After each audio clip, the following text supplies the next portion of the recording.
Walk the twisted streets of the Mad City in a board game that fuses worker placement with deck building. Extract dreams in the city slumbering and use them to buy favors from nightmares.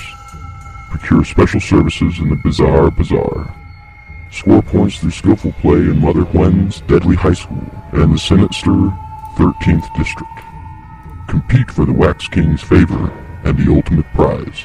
Escape, escape, escape.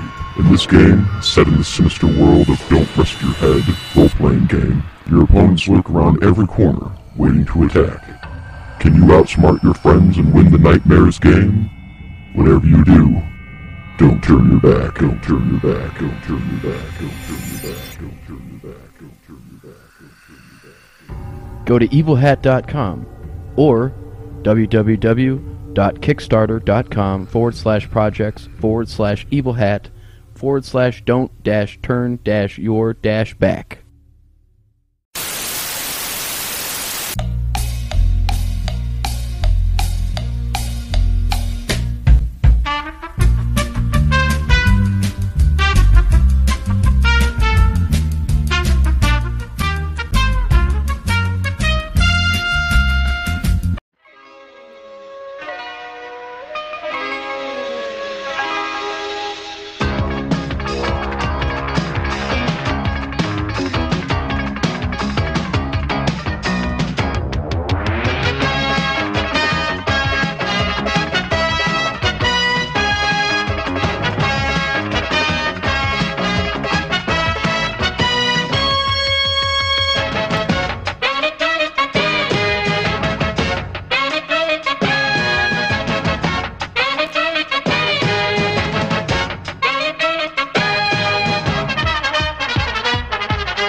Welcome to the show, Hank.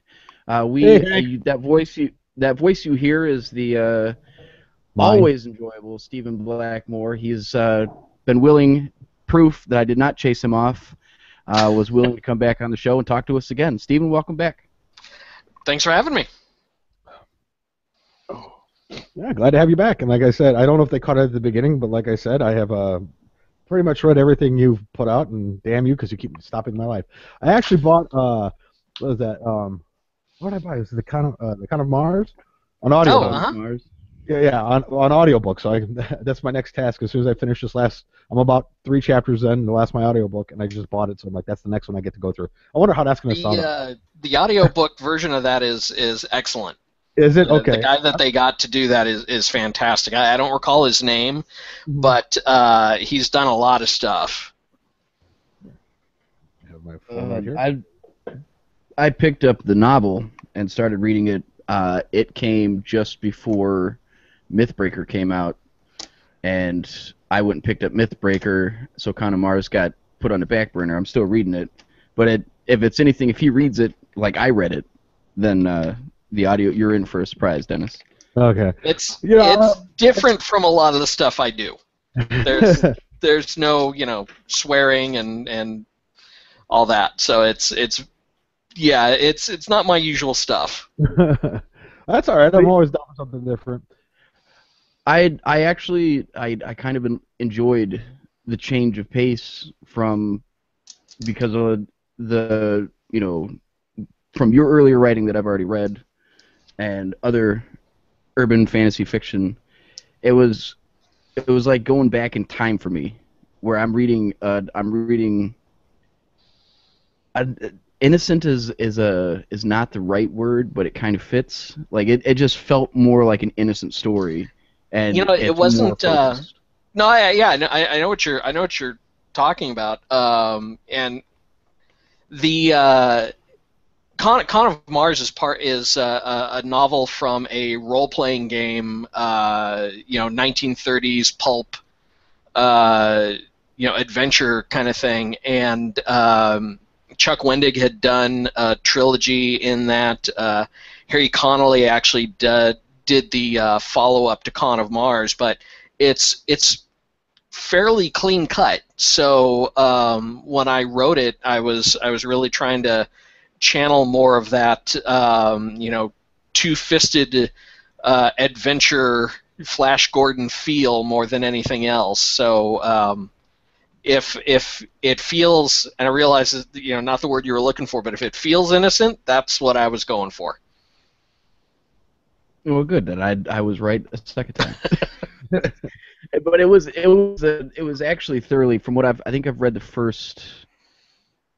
If I had it right here, I'd show you. But I think I've read the first 5 or 6 chapters of it, and because I ordered it from Amazon, so it took a while. But by the time it got to me, like I said, Mythbreaker came out, and I had to read Mythbreaker the day it came out, basically, and I actually got interrupted halfway through that too, so it took me 2 days to read it. But I've enjoyed it. It kind of reminds me of the early fantasy novels that I started reading as a kid, and I enjoyed that transportation from the modern fantasy and the modern fiction that I read now as an adult.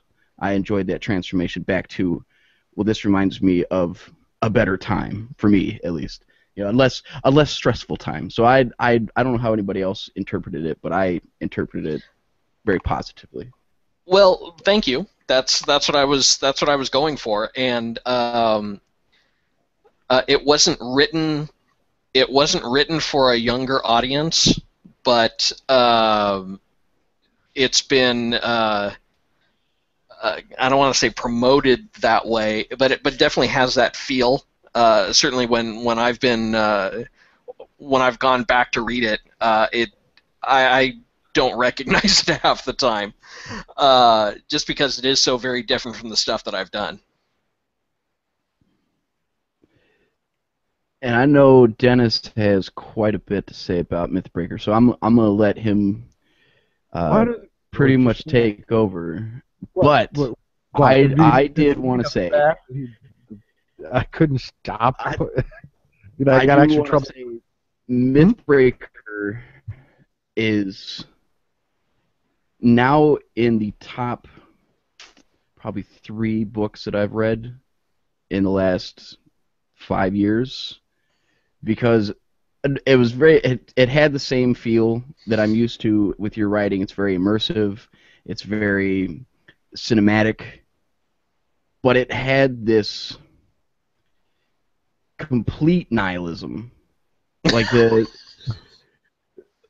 Eric Carter. At least there's still a feeling of hope and a feeling of, like, I don't know, there's some passion there. But with Mythbreaker, he just the main character, I forget his name. Fitz. Yeah. Fitz. He just comes across as, like, everything about that story was just completely nihilistic. Like, I do not fucking care. Everything needs to fucking die. I'm gonna fucking destroy. Like, every character had that attitude, except for the internet. And it was one of those books that, as a misanthrope myself, I couldn't help but just feel like this is the most amazing thing I've ever read, because it's basically all the shit that I want to say to people on a daily basis almost. This book is covering it for me. I think it is pretty cynical, just from the idea of modern day gods and what they might be like. So yeah, I'd buy that. Yeah, I when I read it, I've been reading. God, I've been reading a lot of, like, I've been all over the place with my books recently. But every time I read something about, like, the old gods, like in like some of the urban fantasy I read, all the old gods are always this kind of, they're in the background and they're not doing much. Here you threw them in there, like, and they're all ganging up on this poor bastard who's like, dude, I don't want to have anything to do with you. I'd rather just turn off all the noise. That's all I ask, is just turn off the goddamn noise. I just want to get on with my life. And no one told me about this shit. Someone could have came earlier. The only one I enjoyed was the internet, because I feel that's kind of literally plays God now. Well, I don't know what the FCC rules. We'll never know. It may not now become a not really full blown God like anymore.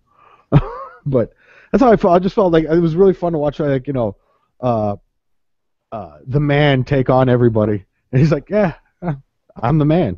Or El Jefe. I always like the El Jefe, the term. I don't know, he calls himself El Jefe. I don't know who he is. Yeah, when I realized probably about 2/3 of the way through that my politics were shining through in that book quite a lot. And in this, the villains are things like the bank and the man, and just our institutions have become our gods, and that's kind of what I was going for. And at the same time, I wanted to make sure that it was still very much Fitz's story. So this, one Job-like character who does nothing but complain about how he's getting screwed by the universe, and comes to find out that he actually is getting screwed by the universe. Yeah. So I hope that by the end of it, it was a little more hopeful than all the cynicism that was dumped out, but I'm not sure that it necessarily ends that way. Well, he definitely does stick it to the man in the end. I mean, well, everyone wants to stick it to the man in the end. I mean, that's what everyone wants to do. Everyone would like to go, yeah, I'm not paying taxes, but no one ever will. I mean, without spoiling it too much, I did enjoy the end where, it goes through this a snowball effect through the whole story, and it just feels like to me, felt like Fitz, everything that could go wrong with Fitz, it did. Every decision he made was the wrong one.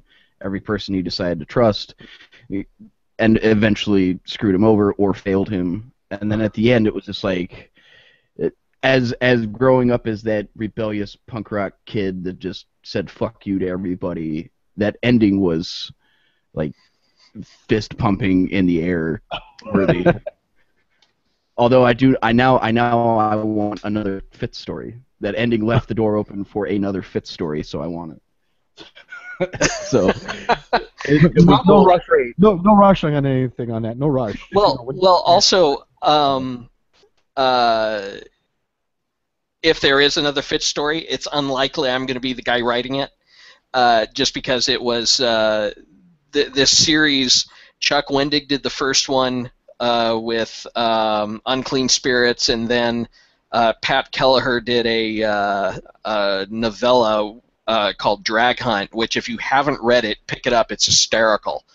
And then I did Mythbreaker, and I know that they're talking about another one, but I don't know any details on that. But unfortunately, I haven't had time to be able to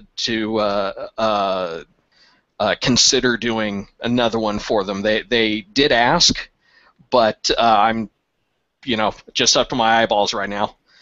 So, but I guarantee that the next one will definitely be good. Just because I don't think I can talk about it, but I know who's writing it, and it's gonna rock. We'll have to keep our eyes open for it. And speaking of being busy, I'm gonna hope that that's a good thing for fans of yours, that you're balls to the wall busy at the moment. I hope so too. When does that mean more Eric Carter? Like, yes. How much can you share? Well, I've got the next Eric Carter book I'm working on, Hungry Ghosts, and that one was supposed to come out in June, but that's been delayed because of me. And there are a couple other things that I'm working on right now, some short pieces, which unfortunately I can't really get into detail on. But sometime in the next few months, they'll pop up. Because we know, I'm glad that will the new Eric Carter be out this year? Do you think, or is it? I don't think so. I don't think so. Chances are it's going to end up being early 2016, just because of the way production schedules run. I blew through my deadlines like a hooker during Fleet Week, so it it didn't work out quite the way I had planned. And I've had some setbacks with that one, so hopefully that means that when it does come out, it will be a better, stronger book than the one I'd been working on. So instead of being half-assed, it'll be whole-assed. It'll be whole-assed, yeah. Right. So including it being busy, are you still going to keep with all the going out on the circuit? Because I saw you're coming out my way, so I might have to come down and say hello. So. You mean cons? Yeah. Oh, well, I'm doing Phoenix Comic-Con this year, and that's in May, and Gen Con in end of July, beginning August. Yeah, that's about 2 hours from my house. Oh, okay. Well, hopefully I'll see you. That's why I said that's the one I'm expecting. I'm gonna probably drive out to just to bug you. I've heard it's really good. I have a friend who goes every year. He gets it early. He says it's just fantastic because he's a big gaming guy. So.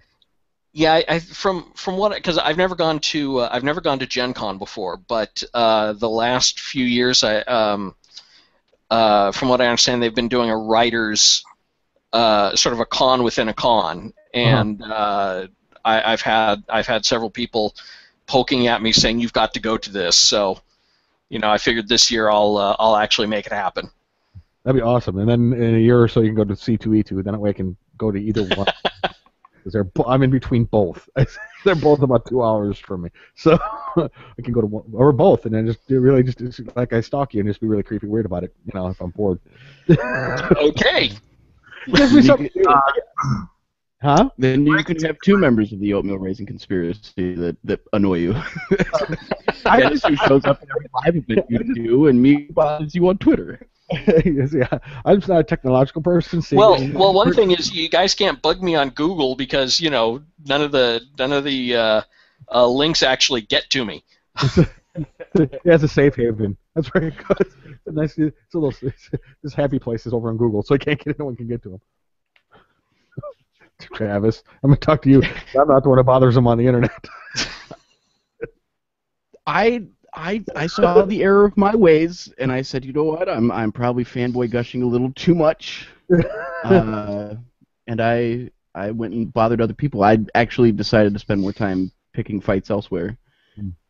So I've actually found another person to freak out.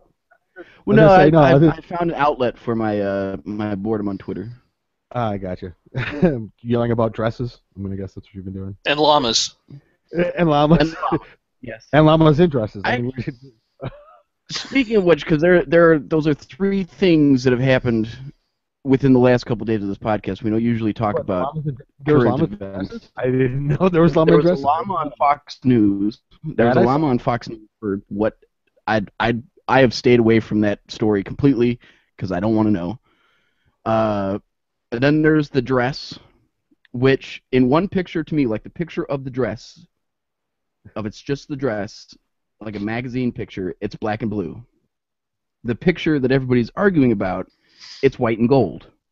So I showed Gabrielle, I was like, what color is this dress? She's like, it's black and blue. I was like, how the fuck do you see black and blue in that picture? Like, and I looked at all the science, it still doesn't I was gonna say, Travis, I'm sure you looked at me.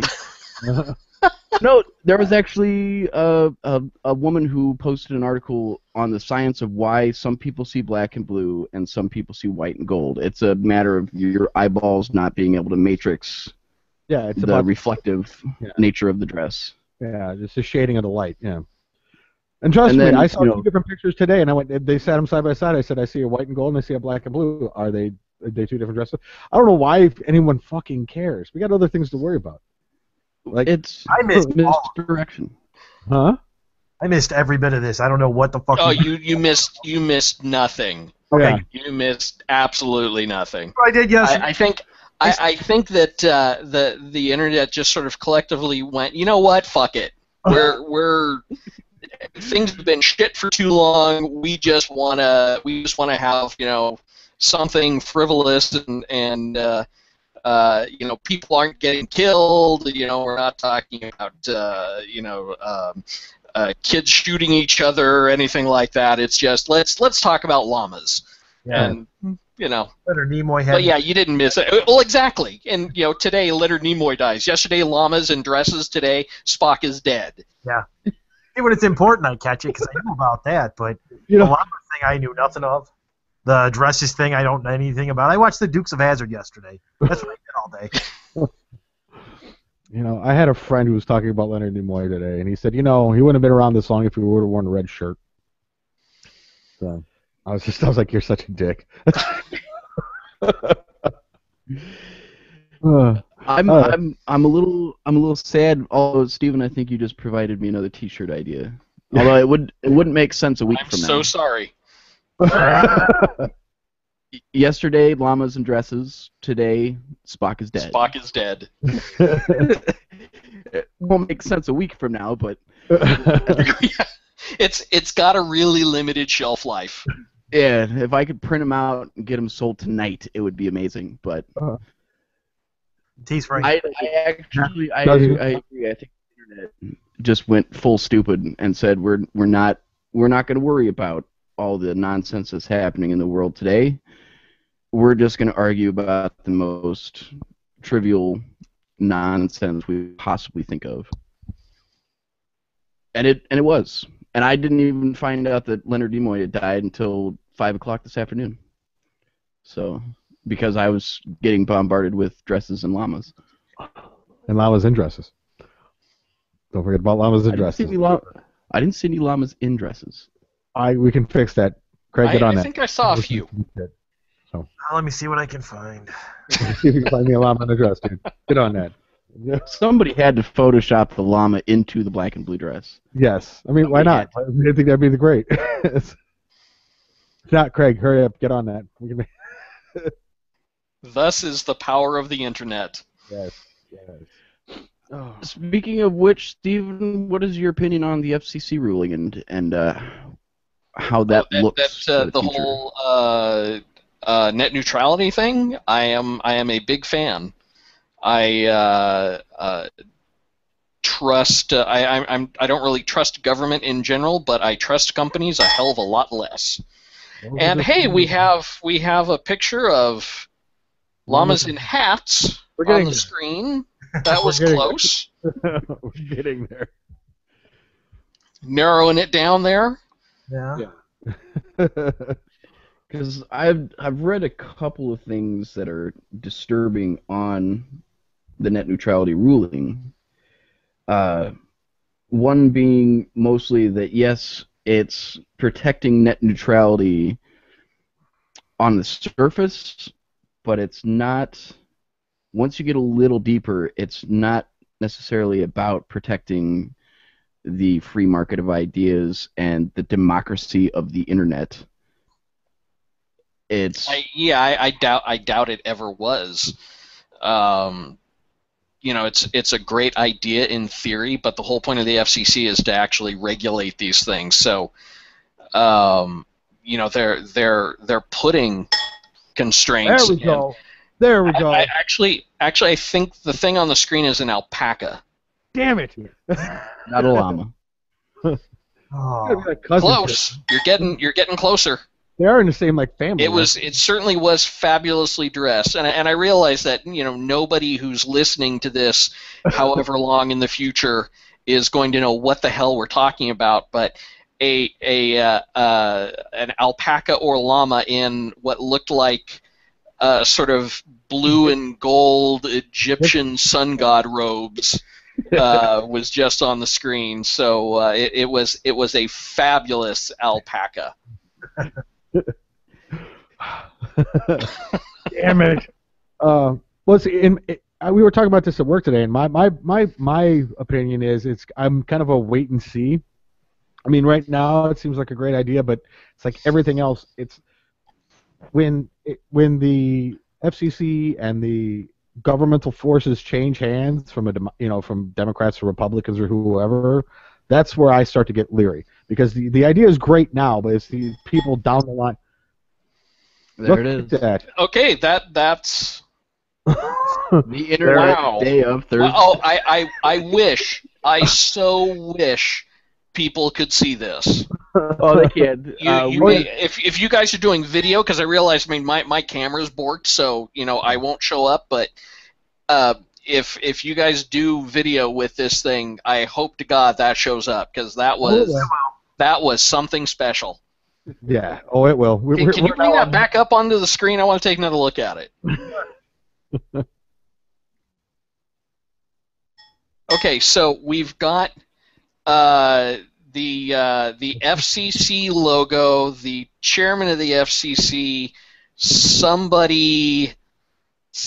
woman next to him in a blue dress with the llama's head on it, a blue and black dress, the blue and black dress, a big llama head on one side, and a rainbow and a couple of pot leaves, and the internet and yesterday's date, which is wow. That is all kinds of fabulous.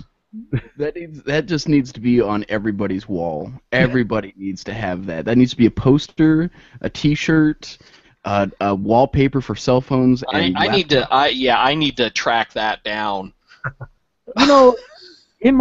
Just looking at it in my head, all I'm thinking is like, so someone took the time yesterday just to throw all that together because they didn't have anything better to do for the day. Anything. Or this morning. Yeah. They just said, we're going to put this together. Why? Why not? That's pretty much. Well, hey, really, what other reason is there to do anything? I don't know. Of all people, Dennis should know. You never ask why. You always ask, well, why not? Yeah. Well, I mean, I don't need a reason to do what I do. I just, why not? Yeah, especially if you're talking about the internet. Yeah. There are no reasons. There's no point to any of it. It's just you just have to ride the wave. So say, trust me, Travis. I understand. I'm still in a heated battle about me wanting to play the ukulele in the house. All right, let's not get into this. Okay, well, wait. Are you saying are you pro ukulele or anti ukulele? Oh, totally pro. Everyone else in the house is anti ukulele. they just don't want me. They're just like crushing my dreams. I think is what it is. I'm on the side of Aaron on this one. So was I.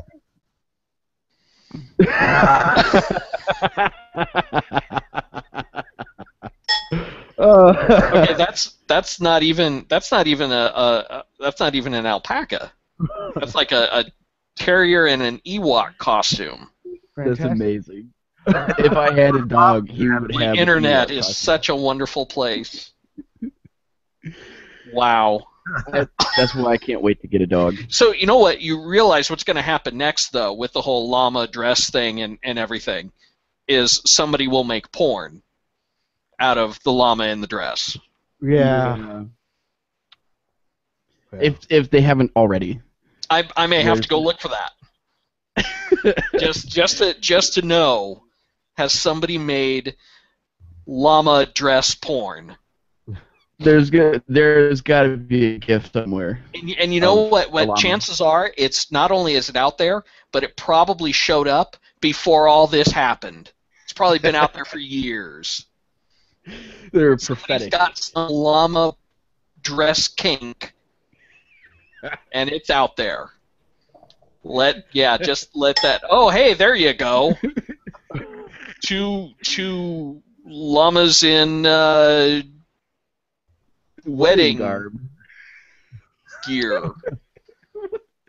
What in the fuck? Well, this is not where I saw the show going. Travis, even you by now should understand we never have any. Just ride the wave. Just ride the wave. Yeah, and that seems to be. You commented on it last week. It seems to be the running theme of the show lately is just ride the wave as it hits, because you never know. We get prepared. We have guests scheduled. We have everything scheduled, and then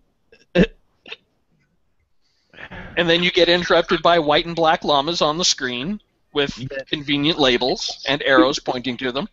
Is that why? We're like monkeys. You know, we're talking, and then llamas appear on the screen, and everything stops as we stare at the llamas. I blame Craig. Like, yeah, well, I think about the FCC rule. Yeah. Just everything flatlined. Yeah. That's we get scheduled. We have plans for the show. The show we sit down to actually record, and it just seems like everything falls apart progressively. Ambition can be a terrible thing. So I've learned the hard way over the last 2 years, because we're actually coming up on the beginning of our third year podcasting. You wouldn't know it by listening to us. No. But no. You were brand fucking new.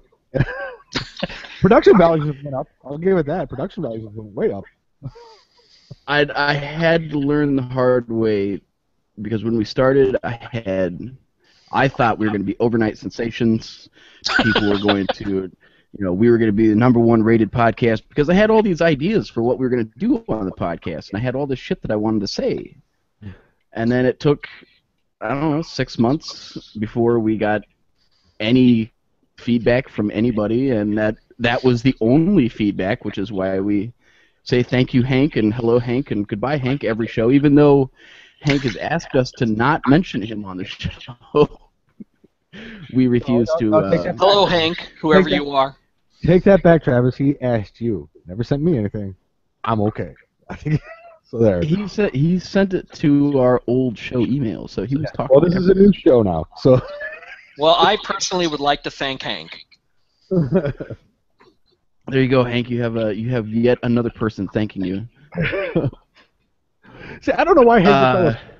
No, we don't know who he is or what he looks like. He's pretty much fine. He's like, we're never gonna pass by when somebody goes, "Hey, I'm Hank." He's never gonna get that. Okay. Of course, we could. I would love to see someone actually just come up and say, "Hey, I am Hank." I would like to see that. Gotta find me first. We gotta do that T-shirt and then only sell it one time. Like one time, person. Like, I'm that Hank. I am that Hank. It's that kind of thing actually happens at cons where okay, sorry, another monkey moment here. We have more alpacas or llamas. Either way, that doesn't seem like something. Either way, they're cute Peruvian fuzzy beasts. Long-necked hooligans in this one. He gave them the wrong name. Spit a lot. I mean, he spit a lot. Llamas are known for spitting. I've been around llamas, and I've never got spit on by a llama. They drool a lot. I'll give you that. The finer points of llama saliva production. We were talking about something, weren't we? What the hell were we talking about? Oh, yeah, we were sidetracked into the FCC into Hank. We were talking about Hank. And then Con. Oh yeah. So I'll.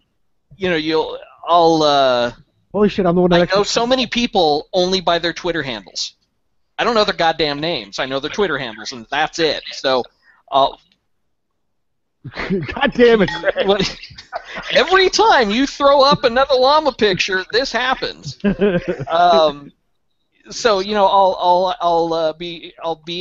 I'll meet somebody and no clue what they're saying their name is like nothing. Then they say Twitter handle. Oh hi, yeah, great. Finally, get to meet you. Kind of like Hank. I would love it if Hank randomly appeared somewhere that he knew we were going to be and just walked up and said, "I'm Hank," and then walked away, because that's kind of like how our conversations go. Is he usually says something or replies to something that we say, and then we don't hear from him again for a couple of months. So I would really love it if he just walked up and be like, "Hi, I'm Hank," and then turned around before we could even reply and walked away. I'm gonna hire somebody to do that. To just come up to you on the street at some point and tell you they're Hank and then leave. I was going to say, the whole idea, Travis, you kind of, there's one thing you said that needs to be kind of pointed out. The fact that you said, when we're somewhere, we're never somewhere as a group, they would never know. It's hard to see us. We're all in 3 different places, dude. If we were in one group, they might catch out and figure out who we are. If you just see one of us walking down the street, I don't think that's going to happen. You're gonna find out that Hank actually exists in multiple dimensions, and he's gonna show up at all of your doorsteps at the same time. That would be awesome. That'd be just truly awesome. Pan-dimensional being. That'd be interesting. and then the first Church of Hank would make sense. Your first Church of Hank. I'm still a Judas priest. Whatever, you belong to the first Church of Hank. No, but I don't care what crazy internet shit that you got, Dennis. The first Church of Hank is your primary. I'm a Martin Luther your ass. How do you like that? Wow, I'm the only one that got that joke. Fine. So no, I got it. Okay. Yeah, well, waiting for something here. Not gonna have any writing on it. It's just gonna be like a McDonald's wrapper. I'm just gonna nail it on you. Just nail it to his door. The door is in particular. Why is him in the first Church of Hank?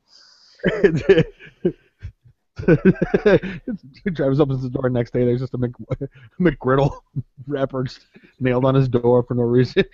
Well, you'd have to screw it. I have a metal door. Now we have Martin Luther instead of llamas. Now we need a Martin Luther llama. Yeah, I was gonna say, get on that. Martin Luther llama, get on that. Oh, okay. So let's. And we were trying to be serious. What is wrong with you people? Serious? I don't think I've ever been serious. Well, if I drink enough, maybe I'm serious. I'm not drinking enough. Last time we talked, it was right before Broken Souls came out. And that was a book that I was really, really looking forward to. I'd read the first chapter through your website. I was drawn in completely. And then when I got the book, it was a crushing disappointment. I know. No. It kept up. I don't normally when somebody has a great first chapter like that, and I was familiar with your previous work, but I wasn't sure what to expect. But you had a tremendous first chapter, and a lot of times that I've read, in my experience, books that start out with 100 miles an hour, everything's coming at you. It slows down at some point, and you're like, well, fuck, they really could have done without this. You know, as you're reading, Lord of the Rings is a good example. One of my all-time favorite books ever. In fact, it's probably my #1 favorite book of all time. It has moments where I've thought to myself on every reading, he really could have done without this. You know, this 50 pages of... He could have trimmed that by 1,000 pages or so, and probably...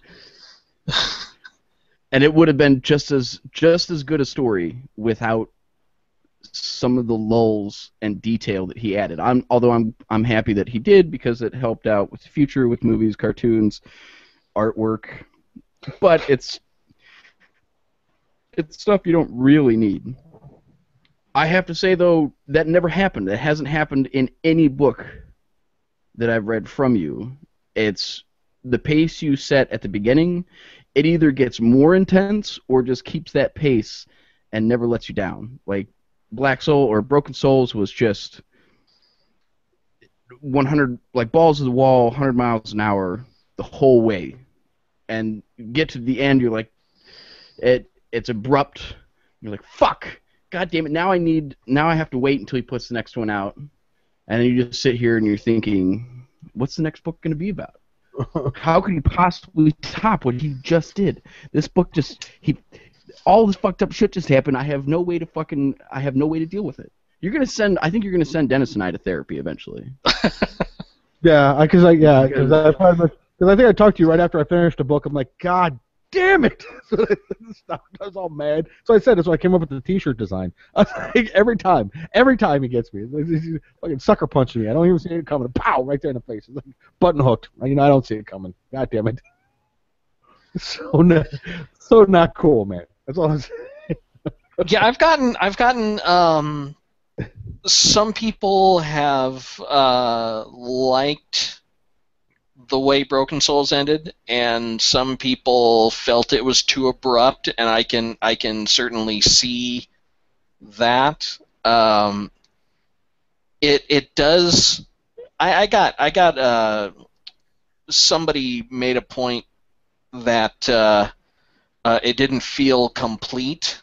And I understand why, because it does end on a cliffhanger, and I know that can really irritate some people. I'm hoping that I can redeem myself with the next one,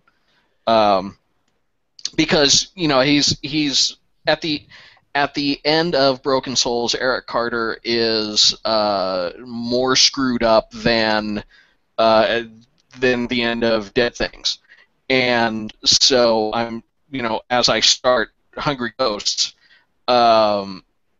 things are going to hopefully culminate. I don't want to give anything away, but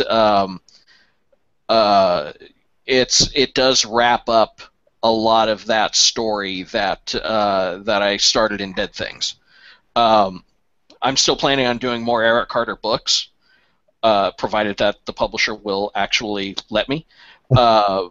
But this particular story is, for the most part, going to wrap up. All right, so this story arc is a trilogy plan, and then there's more to come. Yeah, I mean, I've got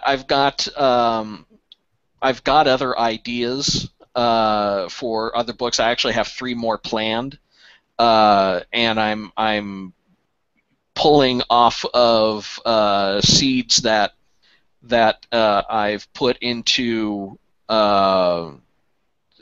Dead Things and Broken Souls, and am putting into Hungry Ghosts as well.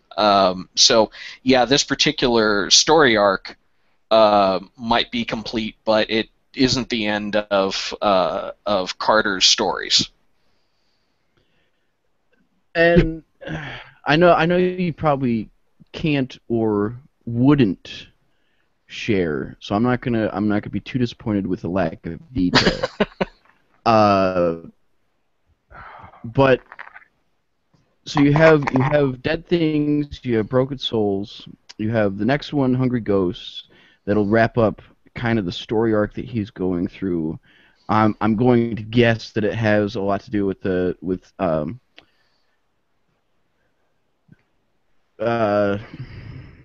don't know. Hey, you haven't noticed. What the fuck is Santa Muerte? Santa Muerte. Thank you. I wanted to say Santeria or something like that. That's completely different. Actually, there's a lot of that, and I don't think this is really a spoiler.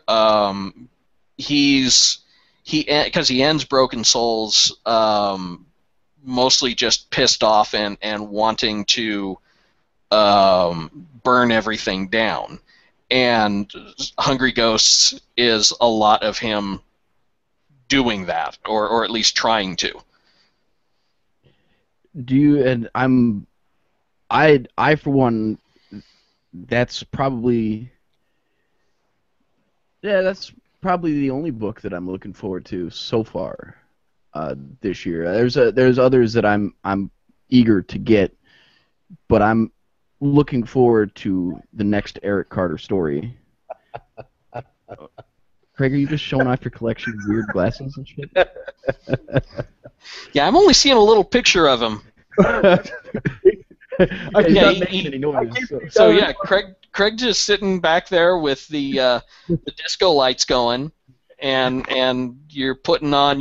He's wearing goggles now, and what you were wearing, like like those Sad face. slotted like David Bowie glasses, right, or something. Oh, they're okay.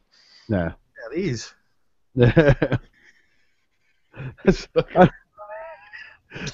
I've been trying to pay attention to whatever you guys keep saying, but I keep seeing down and I just see Craig fucking around in the corner. Every time.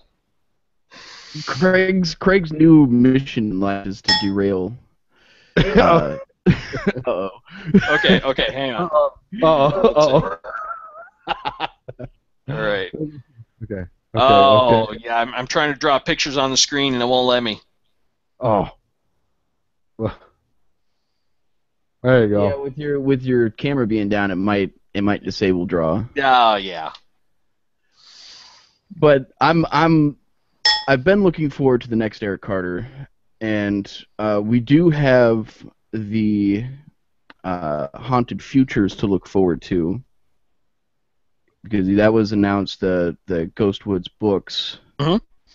And of all the things that you've been working on and the things that I've read, and where do you see, like, again, if the publisher shows interest or says go for it, green lights, do you see your Eric Carter universe expanding and maybe doing a Bruja Oh, yeah. novel? Yeah, actually, there is a I've got a short story that is going to be in Fireside magazine. That is a Bruja story.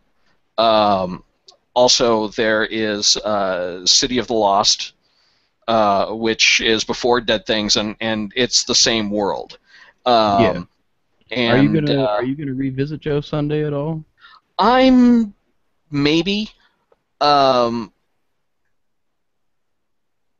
I'm finding that he's not as interesting a character to me as he originally was, and I think that if I do more of Joe Sunday, I need to find something about him that that appeals to me more.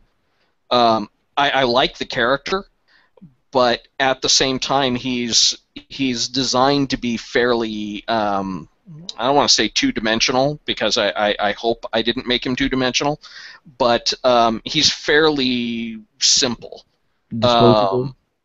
Well, no, not even disposable so much as I was trying to make somebody who is, well, Sunday's a psychopath. At least that's what I was trying to go for, and I'm sure I screwed it up somewhere. But his focus is very different from Carter's. But at the same time, he's got his own things. I just haven't really seen anything with him that's really grabbed my attention to make me want to go back and write more about him. That said, I suspect a lot of that is also just because my head's in writing Eric Carter stuff, and he's a very different kind of character. Do you think, as the artist, do you think it'd ever be possible to have like a crossover where you have a Eric Carter novel? I've thought about it, and I mean, there's a reference in Dead Things to things that happened in City of the Lost. So that's there. And I've actually been asked, and I've been wondering about this, and I haven't made up my mind about what would happen if the two of them actually met. I doubt they would like each other, and I'm not quite sure what they would do under the circumstances. So I've played around with that, but I haven't really taken it anywhere. Yeah, I don't see their interaction, Eric Carter and Joe Sunday, as going smoothly. No, not because even the slightest. Yeah, There- yeah. I think as Carter's too fucked much of up a smart ass, and Sunday just does not tolerate that kind of crap. Yeah, and beyond that, as much as Eric Carter's fucked up, like Joe, you came across with Joe Sunday, you gave him very much a sight. There's nothing terribly redeeming about him. He's one of those characters that you just love to hate almost.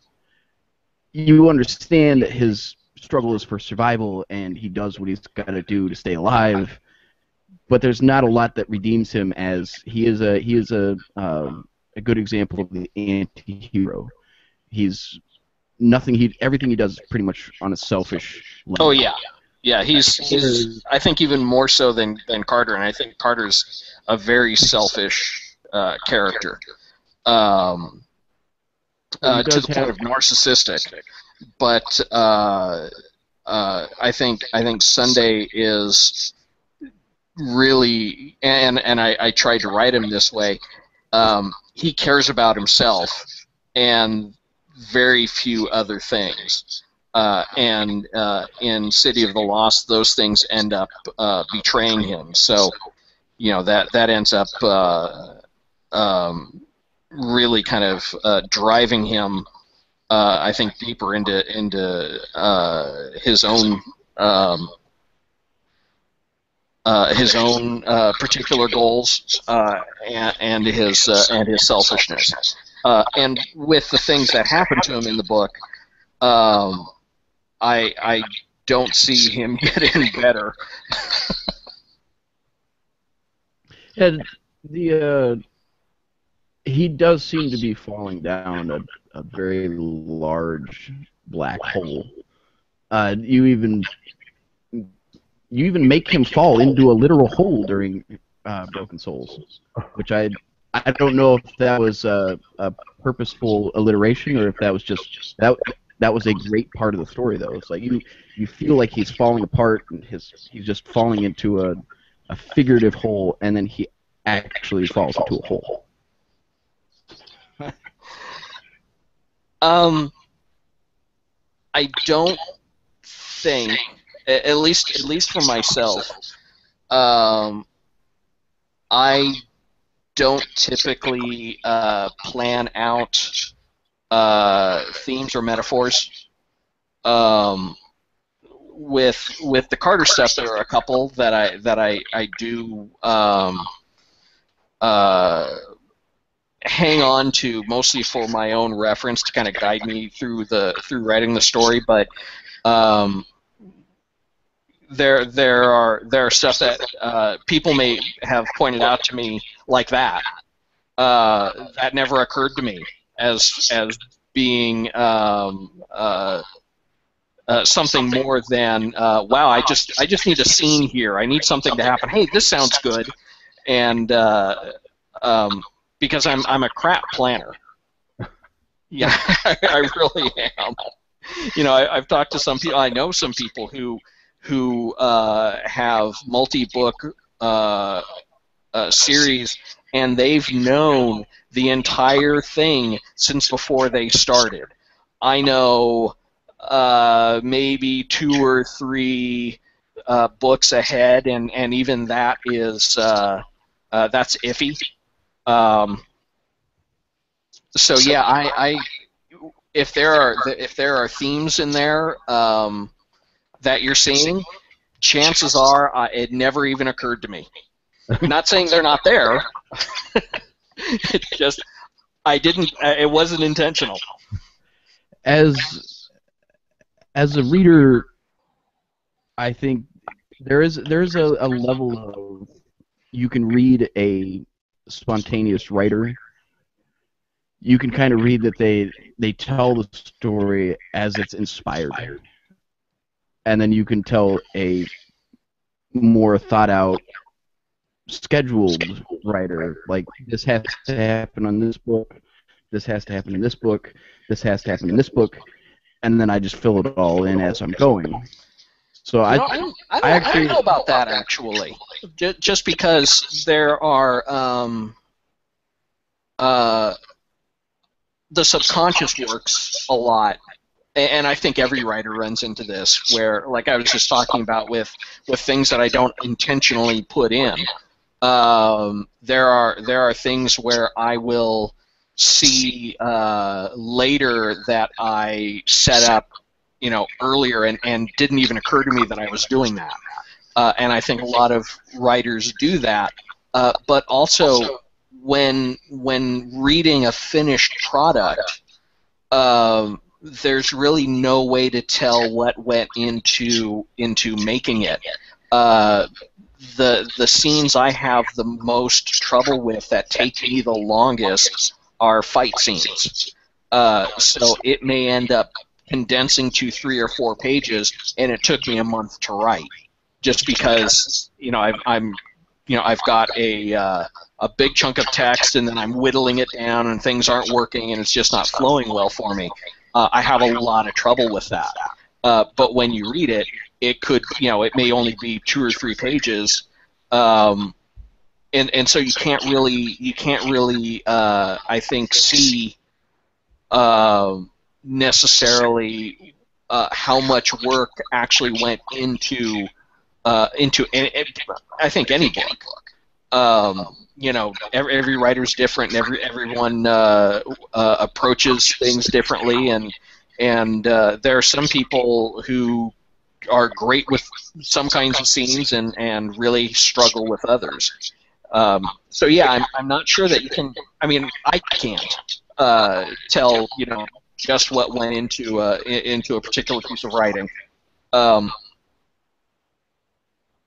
It's just why I completely lost my train of thought all of a sudden, and there wasn't even a llama on the screen. For me, I guess it's when I'm reading some people, like when I read your books, they feel like it's a stream of consciousness, like an inspired stream of consciousness that you've written, and it's very polished and it's very structured, and it's a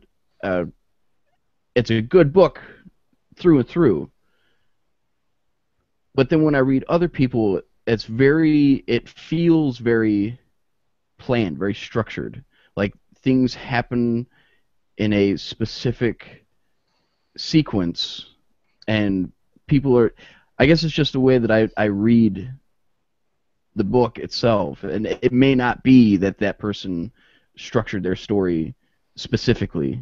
It may be that they actually wrote, it may be backwards.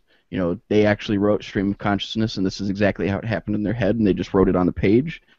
But there is a different feel to some writers, for me, than there are other writers. Like there's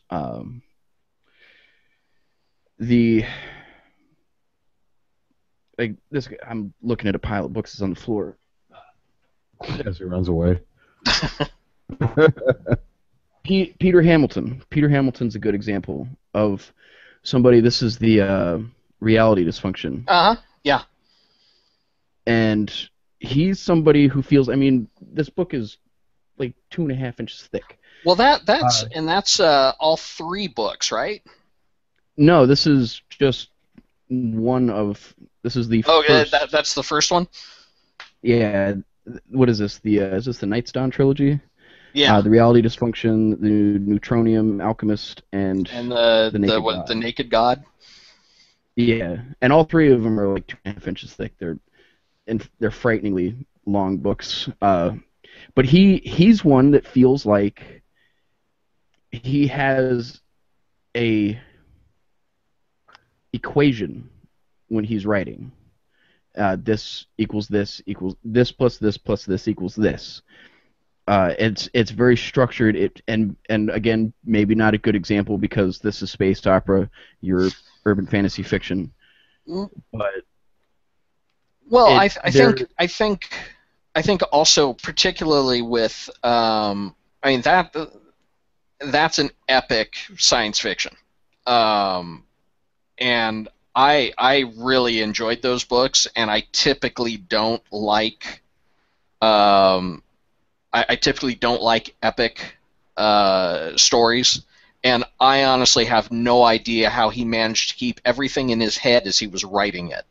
And though I may not, read a lot of epic, I am incredibly impressed by particularly epic fantasy authors who can maintain this thread of a story for not just one massive book but an entire series. I can't do that. I wish I could, but I tend to underwrite a lot of things, and it was something I find interesting. Nobody's called me on. At no point in my books do I actually describe the protagonists when it's in first person. I never say what Eric Carter looks like. I never say what Joe Sunday looks like. I hate that trick of, he looked in the mirror and, looked at his, brown hair and blue eyes or whatever. And to an extent, I kind of have to, just because there are things about the character. Like with Carter, he's got a lot of tattoos. I need to point that out to readers, so I actually do the mirror trick. But I still I'm still on the fence as to what Carter's hair color is. I think it's probably brown, maybe, but and because I underwrite, there are a lot of details that I only want to sketch out certain things and let the reader fill in the blanks. I can't. One author could describe a feast scene in a castle, and it might take them a page or two as they go into details. I'm going to try to keep it down to a sentence if I can. I don't like. Well, it's not even a matter of like. It's more I don't have the natural inclination to overwrite a lot of things. So my books tend to be short. Stories tend to be short. Mythbreaker was the first book I've done that was 80,000 words. City of the Lost is about 63, I think, and the Carter books are like 73 or 75K. So the style is different. Largely, I think from something like like a Hamilton book, just because of my voice is radically different, and I'll be honest, some of it is that I'm a lazy writer. I want to get in and out quickly. I don't want to subject people to massive tomes, because particularly with the kinds of stories I'm telling, they tend to be darker, and I honestly don't know how much people want to stick with a really messed up character. Is a 200,000 word Carter story even remotely possible? I don't think so. I wouldn't read it. It's just you can only handle so much bleak. And I think that's one of the problems with noir in general. If it goes on too long, you don't lose people because of boredom. You lose people because of fatigue. It can be exhausting watching a character be constantly run through the ringer. I think your characters probably attest to your writing style too. Just me personally, again. As the reader, I think you have a specific style of writing, which is quick and dirty. We'll put it that way, and you have characters who have lives that are similar to your style. So to say, well, I'm going to write, 100,000, 120,000 word Eric Carter book, I think the character would get lost in that because your I'd writing agree. style fits your characters. Yeah. It'd be No, I different if you were. absolutely agree. I've had conversations with some other writers, and just we all describe it a little differently. But I consider myself more of a voice writer than a plot writer. I'm not necessarily interested in crafting a great sentence, but I do want it to sound a particular way, and that's it. That's important to me, and honestly, I think that's, for me, that's more important than figuring out the plot, because I can have the plot in place, but if I'm not clear on what the voice is, I can't get very far. And that's one of the problems. Honestly, that's one of the problems I'm having right now with Hungry Ghosts. Is I wrote more than 2/3 of this thing, and realized that the voice was off. And it wasn't just the voice, but because the voice was off, it kind of cascaded throughout everything else that I had, and got me thinking about why it wasn't working. And I've gone back and I'm redoing pretty much everything. It started in the wrong place. The voice was off. There were just a lot of things with it. And for me, if I don't catch the voice right out of the gate, the whole thing falls apart. And I've always had that. I've always had that problem. I have to find what does the narrator sound like, whether it's in third person or first person. What is the whole tone of of what's being written, and if I don't get that, then I kind of meander for a while until I can figure it out. And I think a lot of writers run into that, but at the same time, some of them are very much, their focus is very different from mine, and for me, it's voice. I think that was a long-winded way of saying that for me, it's voice. That actually kind of. Go ahead, Dennis, because I'm gonna ask Really, no, another dude, question. I completely fucking forgot what I was gonna say because you cut me off. That leads me to another question, where we've talked to you and we've picked at you and tried to push you to give Like us a more scab. information. Yeah, and because we want more information on what's coming and what's happened. But I've never, like, part of my new plan is not only talking to authors, but I want to get like the whole spectrum of publishing.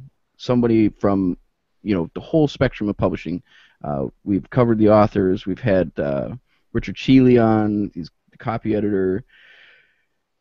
We had Salome Jones. I want to get another publisher to more editors, artists. So to kind of help go in that direction, I wanted to start asking what your process is like, because I know you have a day job, and I can't imagine, only because of my own inability and my own failings as a creative person. I was gonna say, is I it can't separate. and just what it is. Yeah, it's just my own. I'm incapable, I guess. My own failing. I can't separate, because I have a book I want to write, and I think it would be a great book because I would fictionalize and make things more entertaining, but I would take bits and pieces of my own life and write about it. So I have this book that I know exactly how to write it. I just can't separate from, well, I just came home from work. I'm tired. I'm just gonna sit and watch TV. The creative part of me I'll do that this weekend. So I wanted to know like what your process is like. How do you sit down to write a book? Um, well, first off, I categorically reject the idea that you have a failing because you haven't written the book yet. This is something I really have a problem with people talking about talent because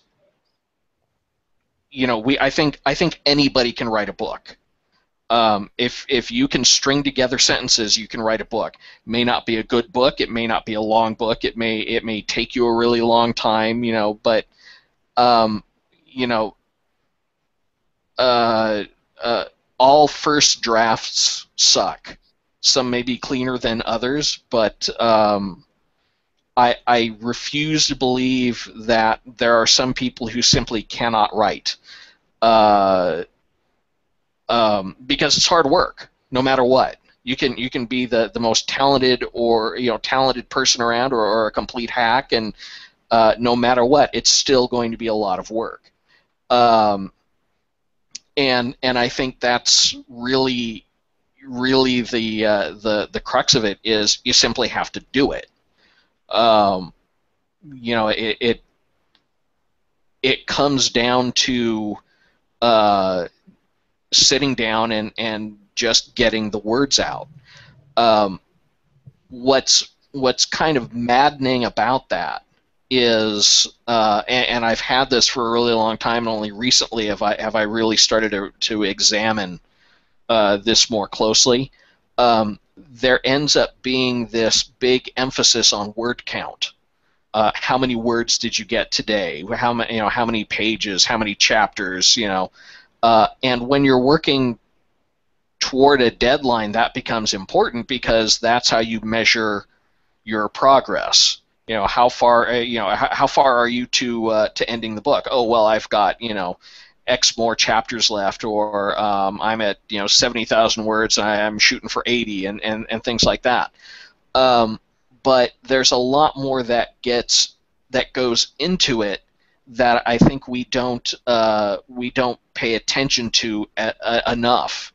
The sitting down and thinking, the working through a plot problem. I spend far too much time staring at my monitor when I'm trying to write, and some days it's good, and I can crank through a few thousand words, and some days I get absolutely none. But hopefully, even if I don't get any actual words down, maybe I've been working through a problem, or figuring out a particular plot point. I outline, but at the same time, my outline does not necessarily match what I end up doing, and a lot of that is because, well, I give an example just with Hungry Ghosts. I outlined it, and like I said, I got about 2/3 of the way through, and the whole thing wasn't working. And when I went back and looked at my outline, I realized that part of the problem was that my outline itself was flawed. So I was following a bad map. But when it comes down to process,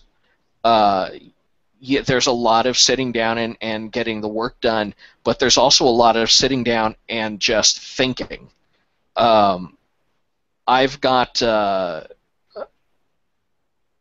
I have a day job, but in the last couple of years, last few years, I've been working from home, and so that actually has not helped me with my writing.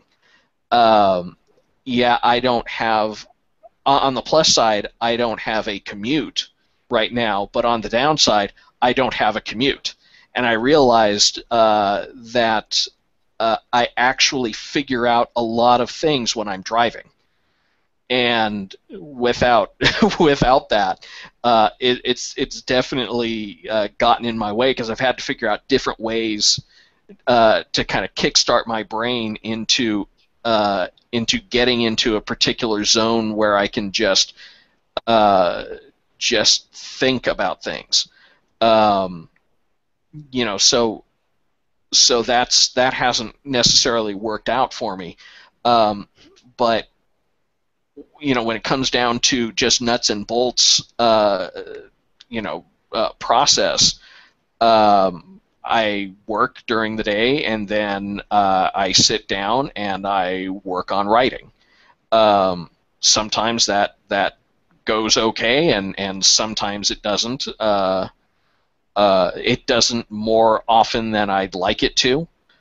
Um, uh, oh, what the hell! This isn't something that I usually talk about, but it also isn't something that I don't. It's not something I hide either. But I have clinical depression, medicated for it, and that in and of itself causes issues. I will lose about a week a month just because I can't think straight. And there are a lot of authors that have that same problem, and it's terribly common. And until recently, some of the medication I was taking was really causing me a problem in terms of writing, and that's one of the issues that I've run into. And I switched recently, and all of a sudden my brain is working again. So there are other considerations than just sit down and doing the work, because a lot of shit gets in the way. We all have bills to pay. We all have the trash to take out. Some people have kids. We've got relationships. We've got friends. We've got all these other things, video games, other books to read. I have not had a chance to actually sit down and read an entire book all the way through in months because I've been trying to focus on my own stuff, and that doesn't help. Because reading is just so important to maintaining that sense of being able to tell a story, how other people do it, or just being inspired by it, or whatever. So for me, it's not just the day job. It's also depression. It's also medication. It's all these other things. But the only way to I think get past all that is to go through it, and at least for me. And so I may have a shitty time writing and get absolutely no words, but I guarantee I'm going to be sitting down, even if it's just staring at an empty Word document. If it's a matter of, well, I've only got 20 minutes, maybe I can get 20 minutes of writing in. Sometimes that works, sometimes it doesn't. So it's hard to, I think, really say what when somebody asks, like, what's your process? A lot of agonizing staring is really what it boils down to. That's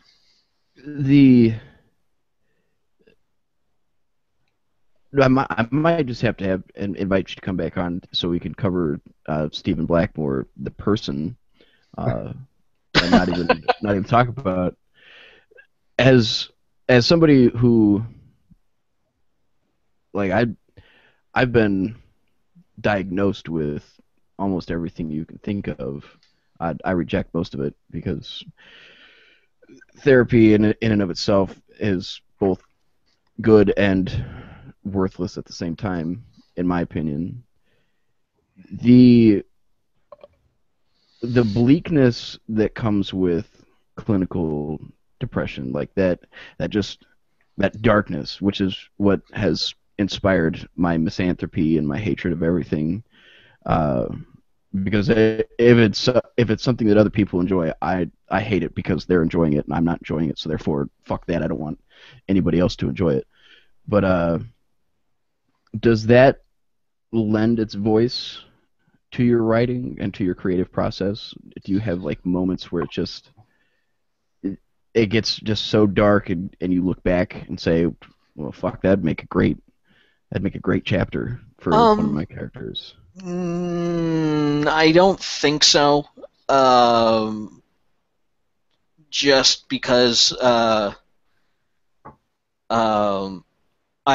know that for some people writing can be therapeutic. For me, it's never really been. I don't. I don't really bring. I may bring certain attitudes and points of view that I would have when writing certain characters, definitely, and I think that's unavoidable. But I don't think I don't think my depression really informs my writing. Yeah, I tend to write a lot of dark stuff, but for me, depression isn't quite like wow, I'm not quite sure how to describe it. It's for me with depression, it's like being like being stuck in quicksand. It's not just wow, everything's terrible, but being able to even process the idea that everything's terrible is in and of itself is either difficult or impossible. And so I don't think that's really really gone into my writing. There are some. I've read some. It's funny actually. I've read some things where I've gone, wow, this person, this author must have a lot of stuff going on, and you find out that no, actually they don't. But that was just they were able to tap into or kind of channel what they thought something should be and hit the mark. And for me, I think it's kind of the same way. I really don't want my depression to go into my writing because it sucks. And I don't really want that to get into that. So I actively try to steer away from that sort of thing. At the same time, I am writing some pretty bleak stories, and that's just me. So I don't think it goes into it, but and I certainly don't try. But maybe I'm wrong. That's from reading and then not knowing. It's not obvious. Like the story that I have to tell it's very personal. It would be a fictionalized, uh, exaggerated version of things that happened. Craig is adjusting Craig, his Craig is trying to lighten the mood by twisting his goggles around. I think I did kind of bring down the whole tone of the conversation there. Craig, throw up a llama. We'll be all right. Yeah. Quickly, lighten things up with a llama in a dress. Well, we were coming up on the end, and I didn't want to be real offensive when I play my next part, but. Like, yeah, that's probably a bad interrupter for that particular conversation. Yeah, that's why I was trying to get it to move away from that. Well, next time that we have you on, Stephen, we're gonna have to just go deep on Stephen the person, and if that's a conversation. An hour of talking about depression. I've found that it that'll be fun. I've found that it, in my personal experience, I've found it to be somewhat cathartic to talk about just the most. I think about the fucked up shit, and then I dwell on it, and then I finally break out and I talk about it at the most inappropriate times. And for me, I feel much better. Everybody else feels shittier, but I see Dennis nodding his head there. I'd just say we're just not allowed in that restaurant anymore. That's all. I mean, it's just kind of the way it worked out. That's all. Well, I think it needs to be talked about, and I think honestly we don't, in general, talk about it enough. There's a lot of stigma on it. You know, nobody wants to be thought of as weak or crazy or stupid or anything like that, and that kind of thing comes out. You know, whether it's, and it's not true. You know, I mean, people may react to it that way, but you know, depression is our brains try to kill us all the time. So yeah, I think it needs to be talked about, and I think it needs to be talked about more. At the same time, I don't want to bring everybody down by talking about it. Yeah, it's the double-edged sword of it. It's like, well, it needs to be addressed, it needs to be talked about, it needs to be understood. But at the same time, when we talk about it, it's gonna affect you, and it's probably gonna suck for you. So, but if that's ever a conversation, like, say if we discuss it every 15 minutes, we throw up the Narwhal song, and then we just kind of giggle and go back to it. Yeah, we all break out into badger. Yeah, we'll have to figure out the safety words. Dude, we're jumping to 50 Shades of Grey. What the hell just happened here? Now that was a dark turn. All right, well, Stephen, thank you very much for coming back on. And yes, again, thank you. Anytime. Play Bob, Keyboard Cat. Here we go. Keyboard Cat. Keyboard Cat.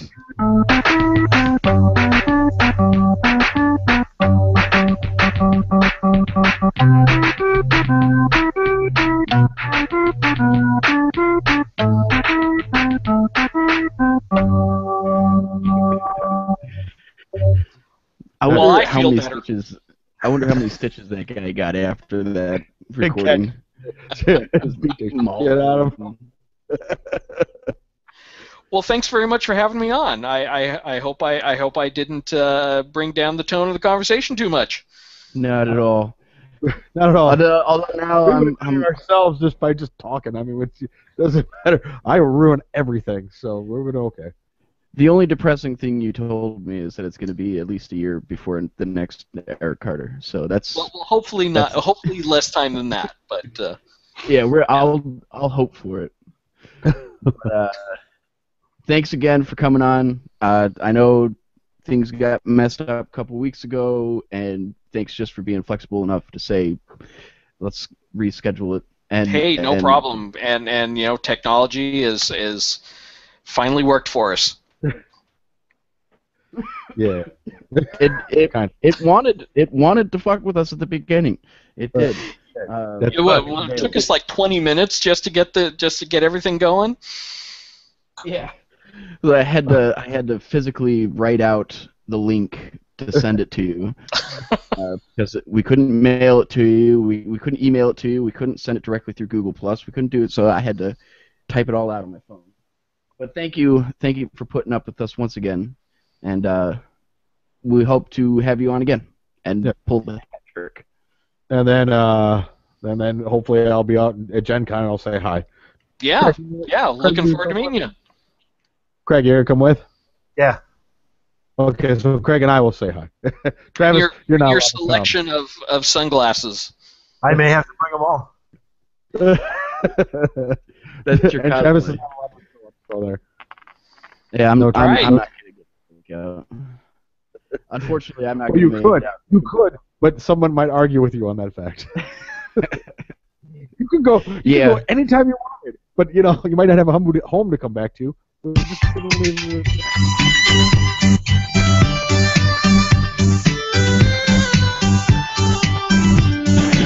Yeah, my name's Sam, and I don't give a fuck. And there's the marker. Craig finds the most amazing things online. That was awesome. That's what he didn't want to interrupt us with. That's our 2-minute warning. So here we are talking about depression, and then he plays the I don't give a fuck. Thanks, Craig. Thank you. I think it would have been perfect. I wanted you to come back, and I didn't know how you'd take it. So I am very difficult to offend. oh, okay. All right, well, But, thanks for having me on, and hope to be on again sometime. No problem. And we'll find out. We'll give you some breathing room this time. Okay. And Why do you put us all into this, Travis? This is all you're doing. I'll give you some breathing room this time. I'll ask in a couple of months. But thanks again, and look forward to reading what you got for us in the future. Thank you, and talk to you soon. All right. Good night, Alrighty. Stephen. Bye.